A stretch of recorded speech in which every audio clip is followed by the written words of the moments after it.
Simon Epka, currently detained in Kylmäkoski Correctional Center, Finland, was unexpectedly offered bail by the Päijät-Häme District Court if he meets 4 out of 5 specific conditions. Captain Ibrahim Traoré of Burkina Faso reportedly intervened in support of Simon Epka by sending officials to Finland to appeal to Finnish authorities for justice on his behalf. Simon Epka's current lawyer, identified as Kylmäkoski, has advised him not to accept the bail offer, warning that it could backfire legally or politically. Simon Epka's previous lawyer, Epka, had abruptly resigned, citing retirement, but investigations revealed he is still actively practicing law at the Atanyami Law Office, raising suspicions. There are concerns that Simon Epka may be misled, with some suggesting deeper political or legal motives behind the conflicting advice from his legal team. Simon Epka is reportedly facing financial difficulties after the Finnish National Bureau of Investigation froze his personal and business assets, leaving him unable to pay his legal team. His wife, Marian Sakjavi, has filed for divorce and is seeking full custody of their children, further compounding Simon Epka's personal and financial challenges.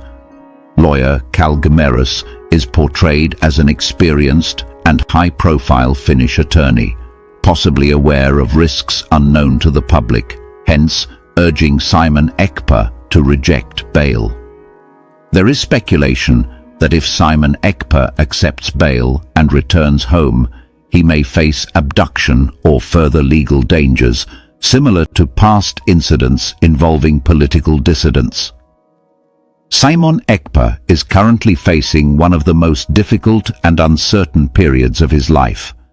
Detained in Kylmäkoski Correctional Center in Finland, Simon Epka now finds himself under intense pressure, legally, politically, financially, and personally.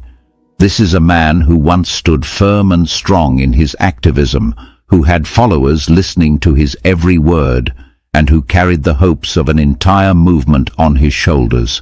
But now, behind bars and with very limited resources, he is being forced to make choices that could change the course of his life and possibly the future of the movement he represents. Everything began to escalate when the Päijät-Häme District Court in Finland, after weeks of legal delays and hearings, offered Simon Epka a possible way out of detention. He was told that he could be granted bail if he managed to meet 4 out of 5 specific conditions set by the court. That offer surprised many people. Some saw it as a hopeful development, while others viewed it with deep suspicion. What exactly were the terms of the bail? And why was the Finnish court suddenly softening its stance after holding him for weeks without any clear breakthrough? Even more intriguing was the reported involvement of Captain Ibrahim Traoré, the military leader of Burkina Faso. It was said that Captain Ibrahim Traoré had taken a personal interest in Simon Epka's situation and had dispatched a delegation of high-ranking Burkinabe officials to Finland. Their mission was to appeal directly to Finnish authorities and seek justice for Simon Epka. This was an unexpected international twist that added more complexity to an already sensitive case. For a West African head of state to send envoys to Europe in defense of a controversial political activist like Simon Epka said a lot about the possible geopolitical connections unfolding behind the scenes. Now, while this might have looked like a moment of hope or diplomatic intervention in favor of Simon Epka, it was not received that way by everyone. In fact, it triggered a deeper crisis within Simon Epka's legal defense team. His new lawyer, a well-known Finnish attorney named Kylmäkoski, strongly opposed the idea of Simon Epka accepting the bail conditions. According to lawyer Kylmäkoski, taking the bail could lead to legal or political consequences that Simon Epka might not survive. In private discussions with his client inside Kylmäkoski Correctional Center, lawyer Kylmäkoski urged Simon Epka not to sign any documents, not to agree to any deals, and not to trust anyone else except him. This was a bold and firm position coming from someone with years of legal experience in Finland. Kylmäkoski had handled multiple complex cases and was known for his deep understanding of legal traps and international law. But his advice sparked confusion, especially considering the fact that Simon Epka's previous lawyer, Epka, had recently stepped down from the case under strange circumstances. Epka claimed that he was retiring to spend more time with his family. He even submitted an official letter to that effect. However, investigative digging revealed that Epka had not retired at all. In fact, he was still actively practicing law at a firm called Atenyami Law Office. That discovery raised serious questions. Why would a lawyer lie about retiring? Why did he really leave the case? Was he pressured? Was he compromised? Or did he know something about the case that he did not want to be involved in? These questions remain unanswered, but they hang heavily over Simon Epka's situation. It made things worse that the new lawyer, Kylmäkoski, was also now advising against taking the bail. To many observers, it started to look like Simon Epka was being trapped in a web of confusing legal advice, political manipulation, and secret agendas. Behind all of this legal drama is a more personal and painful reality for Simon Epka. His finances have been completely crippled. The Finnish National Bureau of Investigation has frozen not just his personal bank accounts, but also the assets and accounts of his businesses and associations. That means Simon Epka cannot access funds to pay his lawyers, cover basic expenses, or support his legal team in any meaningful way. He is essentially stranded inside prison with very little financial power left. For someone who once lived as a public figure, a political voice, and even a symbol of financial independence, this is a harsh and sudden fall. But the blows do not stop there. On the personal side, Simon Epka has been hit even harder. His wife, Marian Sakjavi, has filed for divorce in a Finnish court. She is also seeking full custody of their children. That move not only deepens Simon Epka's emotional distress, but also isolates him even further. With no access to his children, no support from his partner, and no financial freedom, he is facing a kind of solitude that very few can truly understand. Yet, despite all of this, Simon Epka is still being asked to make critical decisions. The court is still waiting for him to either accept or reject the bail offer. His lawyer, Kylmäkoski, is insisting he reject it, arguing that accepting bail could put him at risk of being abducted or harmed once he leaves the safe custody of the prison. This is not an exaggeration. Across the world, especially in political cases, there have been reports of activists being released on bail only to be rearrested, kidnapped, or even disappeared in unexplained circumstances. If Simon Epka were to return to his home, he might not be safe. His movements would be watched. His contacts could be limited. And worse still, there might be secret plans already in place to silence him for good. That is the risk his lawyer wants him to avoid. And if lawyer Kylmäkoski is indeed as experienced as many say he is, then perhaps he knows something more that the public does not. Meanwhile, Captain Ibrahim Traoré has remained silent about the current turn of events. While his earlier gesture of sending a diplomatic team to Finland showed concern, he has not made any public statements regarding the tension between Simon Epka and his legal team or the bail controversy. Many are now wondering whether he will intervene further or if he will allow the matter to unfold naturally. The silence of Captain Ibrahim Traoré could mean many things. Perhaps he is observing the situation carefully. Perhaps he is waiting for a clearer opening to act. Or maybe he has already done his part and expects the Finnish system to act justly. Whatever the case may be, the presence of his delegation in Finland shows that the situation has gone beyond just Simon Epka. It has become a matter of international concern. Interestingly, this situation has drawn the attention of political watchers in Nigeria, especially in the southeastern region, where Simon Epka commands a strong following. Many of his supporters feel helpless, unable to support their leader or influence the decisions being made in Finland. Some believe that the Finnish government is playing a double game, pretending to offer justice while setting traps in the background. Others believe Simon Epka is being pressured from all sides, and any wrong decision could lead to irreversible consequences. Simon Epka's supporters also point to the strange behavior of his former lawyer, Epka. The fact that he lied about retiring adds a layer of distrust to the entire legal process. It is difficult to understand how a lawyer could just walk away from such a high-profile case and then continue working as if nothing happened. This alone suggests that there may be other forces working behind the scenes, possibly influencing legal decisions, manipulating outcomes, or silencing voices that dare to speak out. Right now, Simon Epka is truly between a rock and a hard place. If he accepts the bail conditions, he might be free from prison, but not necessarily free from danger. If he rejects the bail, he remains behind bars, unable to defend himself properly or continue his work. The decision he makes in the coming days could determine his fate and the future of his political movement. Supporters across Africa and even in parts of Europe are now calling for transparency. They are demanding that the Finnish government reveal the true nature of the bail conditions and clarify why the assets of Simon Epka were frozen in such a dramatic and sweeping way.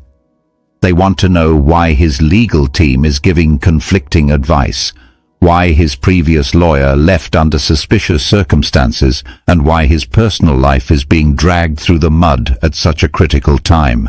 More importantly, they want to know what exactly Simon Epka is accused of. Is he being held because of actual legal violations, or is he a political prisoner being targeted for his beliefs and activism? These are not just questions for lawyers and courts. These are questions of justice, human rights, and political freedom. To understand the seriousness of Simon Epka's current position, one must look at the broader picture. This is not just about one man in prison. This is about what happens to political activists when they speak out too boldly or too consistently. It is about what happens when governments, whether democratic or authoritarian, decide that a certain voice has become too dangerous to tolerate. Simon Epka's story is becoming a symbol of that struggle. And in a world where international politics, media narratives, and diplomatic pressures all collide, the truth can sometimes be buried beneath layers of complexity. That is why it is important to keep asking questions, to keep demanding transparency, and to keep watching closely. In the meantime, Simon Epka remains locked in Kylmäkoski Correctional Center. He is waiting, thinking, weighing his options. His legal team continues to argue about what is best for him. His assets remain frozen. His family is falling apart, and his future is uncertain. But one thing is clear. Whatever decision he makes, it will have consequences that reach far beyond the walls of that Finnish prison. As the days go by in Kylmäkoski Correctional Center, Simon Epka's silence has become louder than ever. His absence from public communication, his muted social media presence, and his total disappearance from broadcasts that once echoed across the southeastern region of Nigeria have created an uneasy vacuum. That vacuum is now being filled by rumors, interpretations, and in some cases, misinformation. of his closest allies believe that the Finnish authorities are applying psychological pressure to break Simon Ekpa's spirit. According to them, isolating him from his supporters, freezing his bank accounts, and surrounding him with confusing legal instructions are all tactics aimed at weakening his resistance. By limiting his ability to organize legal assistance, cutting off communication with external supporters, and placing him in a space where decisions must be made quickly and without clarity, Simon Ekpa is being cornered in a subtle but powerful way. There are also serious concerns about his mental and emotional state. For a man used to commanding attention, leading a movement, and being treated as a symbol of resistance, the prison environment can be mentally draining. Finnish prisons, though known for their humane conditions compared to other parts of the world, are still prisons. The daily routines, the silence, the lack of contact with the outside world, these can eat away at even the strongest minds. Sources close to his remaining inner circle suggest that Simon Ekpa has lost a significant amount of weight.